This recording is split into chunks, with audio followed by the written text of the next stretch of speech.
Assalamualaikum warahmatullahi wabarakatuh, anak-anak. Bagaimana kabar kalian hari ini? Alhamdulillah. Nah, sebelum kita memulai pembelajaran, alangkah baiknya kita mulai dengan doa. Baik, ketua kelas, saya persilakan untuk mempersiapkan kelasnya. Hari ini kita akan belajar alat ilmu kurtana jenis optik, yaitu waterpass. Sebelum masuk kepada materi, Ibu akan menjelaskan mengenai tujuan pembelajaran kita pada hari ini, yaitu pertama, peserta didik dapat menjelaskan masing-masing fungsi bagian alat ilmu ukur tanah dari gambar alat ilmu ukur tanah dengan 90% benar.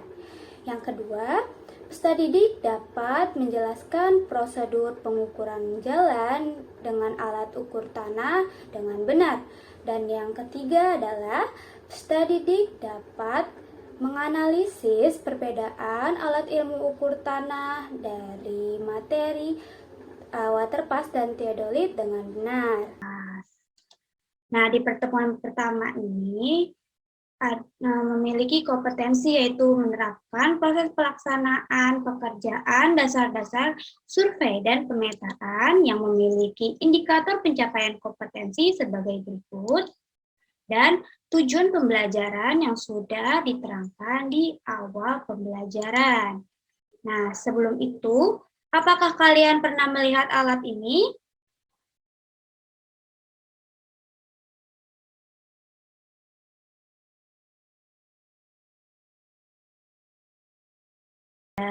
Alat ini bisa dijumpai di pinggir-pinggir jalan raya yang biasanya untuk mengukur jarak ya. Nah, di sini kita masuk ke pembahasan, yaitu ada pengertian dari waterpass, tipe-tipe dari waterpass, bagian-bagiannya, alat dan bahan untuk pengukuran lahan atau jalan, lalu yang terakhir ada prosedur pengukuran jalan dengan waterpass. Nah, di sini apa sih waterpass itu? Waterpass adalah suatu alat yang digunakan untuk mengukur beda tinggi antara titik-titik permukaan bumi dan juga berfungsi untuk mengukur sudut horizontal, beda tinggi, dan jarak optis. Nah, selanjutnya ada tipe-tipe dari waterpass. Yang pertama, ada dumpy level, ada tilting level, ada reversible level, dan ada automatic level. Nah, kita langsung masuk ke bagian-bagian waterpass tipe NA20. Nah, tipe NA20 ini yang ada di sekolah kita, dan nanti kalian akan memakainya di saat praktek ya. Nah, di sini ada skru pengatur gambar, yaitu untuk mengatur kejelasan gambar. Lalu ada skru diafragma, yaitu untuk mengatur kejelasan benang bacaan, atau nanti yang dikenal dengan benang atas, benang tengah, dan benang bawah. Lalu ada skru fokus objek, yaitu untuk mengukur kejelasan dari objek. Lalu ada penggerak horizontal untuk menggerakkan derajat. Dan ada skru fatamorgana, yaitu untuk penghilang fatamorgana akibat tariknya matahari. Nah, kemudian ada penggerak halus horizontal, yaitu untuk menggerakkan sedikit derajat. Lalu ada lensa teropong untuk menerima objek yang dibidik. Kemudian ada nivo kotak, yaitu untuk mengetahui tingkat kedataran dari pesawat. Nanti bisa kita lihat jadi ada lingkaran, lalu ada namanya gelembung nivo, dan untuk mengatur keseimbangan, gelembung nivo harus masuk ke dalam lingkaran tersebut. Lalu ada visir yang berguna untuk bidikan kasar, lalu ada piringan. Piringan ini adalah penanda sudut dan bacaan sudut horizontal. Nah, di sini nih di piringan, yang titik-titik putih merupakan angka ya. Nah, lalu ada skrup ABC, yaitu untuk pengatur nivoo kotak, yaitu untuk mengatur gelembung nivoo agar berada di tengah lingkaran. Nah, langsung masuk ke cara membaca rambu ukur. Nah, yang pertama, bak ukur harus berdiri tegak vertikal di atas titik yang hendak ditembak. Lalu di sini ya, ini ilustrasi dari lensa waterpass ya. Nah, nanti di lensa waterpass ini ada benang atas atau BA, lalu ada benang tengah atau BT, lalu ada BB atau benang bawah. Nah, ini yang berdiri ini namanya bak ukur. Nah, kita nanti akan mendapat angka-angka tersebut dengan membaca BA, BT, dan BB pada bak ukur. Nah, di sini ada bak ukur ya, keterangannya. Tebal setiap garisnya itu 1 cm atau 10 mm nih. 1, 1, 1, 2, 3, 4, dan 5. Maka E bernilai 5 cm atau 50 mm. Nah, di sini ada gambar yang diperbesar. Nah, di garis kuning ini jika kita hitung ada 10 garis ya, menandakan berarti ada 10 cm atau 100 mm. Nah, di sini keterangannya, hasil bacaan benang baca tengah atau BT harus diperiksa dengan rumus yaitu BT sama dengan BA ditambah BB dibagi 2. Lalu terdapat juga rumus beda tinggi yaitu benang tengah dikurang benang tengah. Dan ada benang tengah dikurang tinggi pesawat. Lalu ada rumus jarak optis yaitu benang atas dikurang benang bawah dikali 100 atau 2 kali benang tengah sama dengan BA tambah BB. Nah, untuk lebih jelasnya, untuk pengukuran akan kita bahas di pertemuan selanjutnya. Nah, di sini kita masuk ke prosedur pengukuran dengan waterpass. Pas saja sih sebelum itu bahan yang digunakan untuk pengukuran, yaitu ada waterpass. Waterpass seperti yang kita ketahui ada berguna untuk mengukur beda tinggi. Lalu ada statif atau tripod yang berguna sebagai dudukan waterpass. Lalu ada unting-unting yaitu sebagai pelurus antara statif dan titik ukur. Ada bak ukur sebagai patok nilai untuk mencari beda tinggi antara dua titik. Kemudian ada waterpass, namun di sini kita disebutnya waterpass tukang batu ya, yaitu untuk mengukur atau menentukan sebuah benda atau garis dalam posisi rata, baik pengukuran horizontal maupun vertikal. Lalu ada meteran, di sini berfungsi untuk mengukur dari tengah titik statif ke titik patok. Lalu ada payung untuk menghindari panas matahari langsung kepada waterpass, lalu APD, patok yang berguna sebagai penanda, lalu ada kapur atau penanda lain untuk membuat patokan atau titik, lalu ada formulir untuk mengelola data. Nah, prosedurnya sebagai berikut. Yang pertama, tentukan siapkan alat dan bahan. Lalu buatlah sketsa. Lalu ketiga yaitu beri patok dan pasang patok pada titik tembak, kemudian dirikan statif di titik yang ditentukan dan pasang unting berada tepat di atas titik ya. Lalu yang kelima, setelah statif dan unting-unting terpasang, atur keadaan statif dengan waterpass ini harus datar. Nah, pasang waterpass dan kunci, lalu atur gelembung nivonya agar berada di tengah lingkaran, lalu diperiksa dengan memutar jarum jam, kemudian ukur tinggi pesawat dari tanah ke as teropong dengan meteran, kemudian bidik bak ukur dengan visir. Jika gambar belum jelas, maka aturlah dengan skrup horizontal. Nah, lalu catat BA, BT, dan BB-nya. Juga jangan lupa sudut horizontalnya dengan catatan titik awal A dibuat 0 derajat.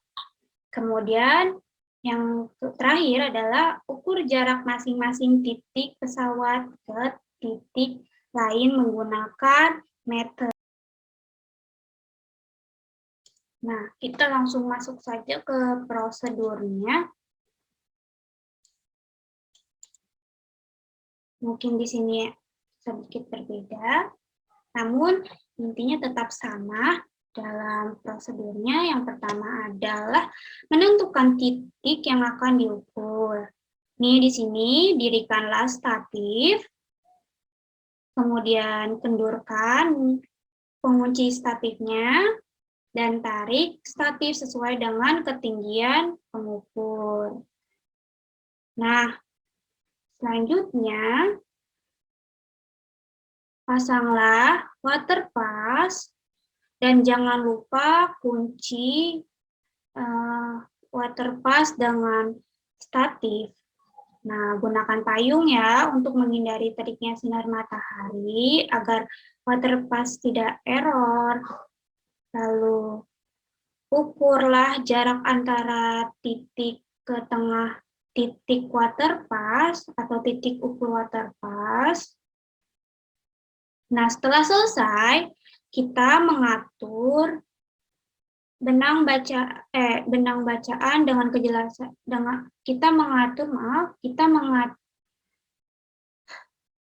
Setelah selesai, kita mengatur skrup ABCD.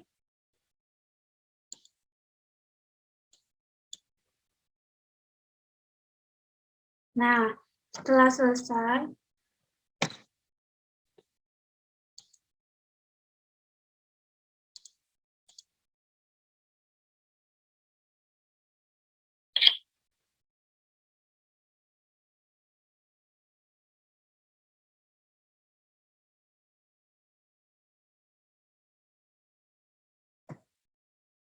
setelah selesai, kita atur skrup ABCD untuk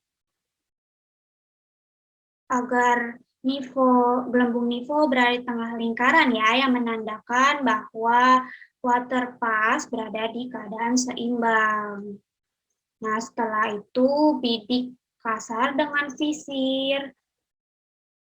Nah, lalu bidik atur fokus dan kejelasan gambar dengan memutar skrup. Nah, di sini di bak ukurnya kita bisa melihat ada benang atas, benang tengah, dan benang bawah. Kemudian jangan lupa untuk mencatat data-data berikut itu. Dan nanti akan kalian olah. Nah, kurang lebih seperti itu prosedurnya saat di lapangan nanti. Nah, di sini juga terdapat video pembelajaran yang bisa kalian lihat ya ketika bahan ajarnya saya bagikan di grup WA. Nah, di sini saya punya soal. Kalian harus mengerjakannya. Nih, kalian hitung ya. Jika diketahui BA sama dengan 2441 mm, BT tidak diketahui, lalu ada benang bawahnya yaitu 2049 mm, berapakah benang tengah yang didapat? Ada yang sudah mendapat hasilnya? Ya, Ananda, berapa hasilnya? Oke, kita cek. Namun sebelum itu, bagaimana cara menghitungnya? Oke, kita cek. Benar ya, yaitu dengan rumus benang tengah sama dengan benang atas ditambah benang bawah dibagi 2. Benarkah hasilnya? Bagus. Nah, lalu ada berapa jarak optiknya? Ya, silakan dihitung. Ya, Nazla, berapa hasilnya? Bagaimana cara mendapatkannya?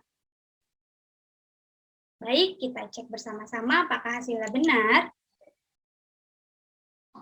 Benar. Nah, anak-anak yang lain bagaimana? Apakah hasilnya benar?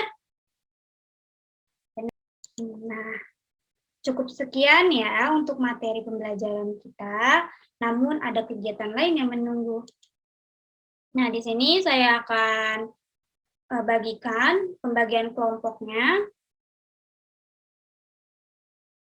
Kalian lihat ya, karena setelah ini akan ada tugas kelompok. Nah, anak-anakku sekalian, untuk memperdalam pengetahuan kalian mengenai waterpass, Ibu mempunyai suatu permasalahan yang harus kalian diskusikan secara kelompok. Setelah menyimak PowerPoint yang Ibu sampaikan, kalian mengetahui bahwa waterpass memiliki beberapa tipe. Nah, dari beberapa tipe itu, carilah perbedaannya. Nah, yang kedua, di samping perbedaan, pasti terdapat persamaan.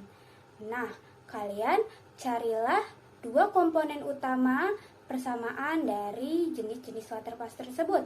Dan yang ketiga, menurut kelompok kalian, manakah atau tipe manakah dari waterpass yang digunakan atau yang paling umum atau yang digunakan di SMK kita. Yang keempat, setelah kalian mempelajari video mengenai prosedur pengukuran jalan dengan waterpass, maka jelaskanlah cara mengatur optiknya.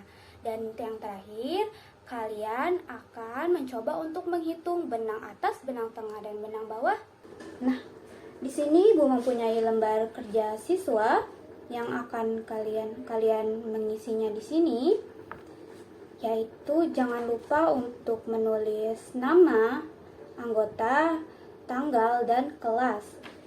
Dan ada yang masih ingat tadi satuan setiap garis itu berapa? Ya benar, 1 cm ya. Nah, di sini 1 cm sama dengan 10 mili. Nah, kita hitung ada berapa garis di sini? Yaitu 1, 2, 3, 4, 5, 6, 7, 8, 9, dan 10. Nah, di sini cara membacanya, di sini kita pakai milimeter dulu ya. Berarti 1710 milimeter. Jika ke sini, ini sama dengan 5 ya. Garis kelima yaitu 1750 mm. Apakah sudah selesai anak-anak? Baik, kita sekarang masuk ke sesi presentasi. Nah, kita mulai dari kelompok 1. Apa jawaban nomor 5? Untuk perwakilan kelompok 1, dipersilakan untuk menjelaskan jawabannya. Bagaimana dengan kelompok lain? Apakah jawaban kalian sama dengan kelompok 1? Baik, bagus sekali. Nah, kalian sudah dapat mengerjakan dan mempresentasikan. Jadi kesimpulan pembelajaran kita pada hari ini yaitu waterpass merupakan alat ilmu ukur tanah untuk mengukur sudut horizontal untuk mendapatkan beda tinggi antara tanah. Nah, waterpass ini dibantu oleh bak ukur sebagai patokan sudut yang nantinya akan menjadi data yaitu benang atas, benang tengah, dan benang bawah. Sekian pembelajaran kita pada hari ini. Jangan lupa untuk lembar kerja siswa dikumpulkan di meja guru. Kurang lebih mohon maaf. Wassalamualaikum warahmatullahi wabarakatuh.